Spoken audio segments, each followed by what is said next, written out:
Autre chose à présent, humeur changeante, impulsivité, expérience risquée, les jeunes animaux aussi connaissent une crise d'adolescence. Plusieurs études publiées dans le nouveau magazine scientifique Epsilon montrent que les souris, les éléphants ou encore les vaches traversent ce passage synonyme de gros changements de comportement. On fait le point ce soir avec Vicky Bogart. Alors Vicky, l'adolescence des animaux est-elle aussi déconcertante que celle des humains? On dirait bien que oui.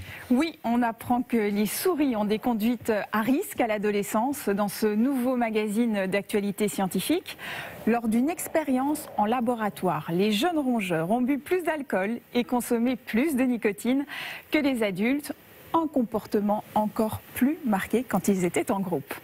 À l'adolescence aussi, les gazelles flirtent avec le danger quand un prédateur est en embuscade, mais selon les biologistes, ces expériences leur permettent de mieux comprendre le comportement de leurs ennemis. Chez les vaches, des études ont mis en avant une instabilité du comportement. Au moment de la puberté, un bovin audacieux peut devenir timide. Quant aux éléphants mâles adolescents, ils deviennent très agressifs.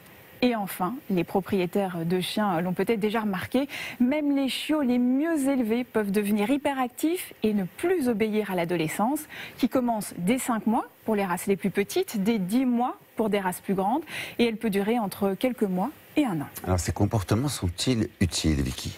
Oui, les chimpanzés, par exemple, ont plutôt peur des étrangers. Mais les adolescentes chimpanzés cherchent absolument à rencontrer des inconnus. Cela permet d'éviter la consanguinité. Les jeunes sont aussi source d'innovation.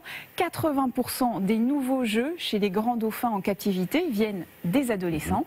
En Inde, des groupes de jeunes éléphants mâles ont pris l'initiative de piller des cultures dans des zones à risque pour trouver de la nourriture, évidemment.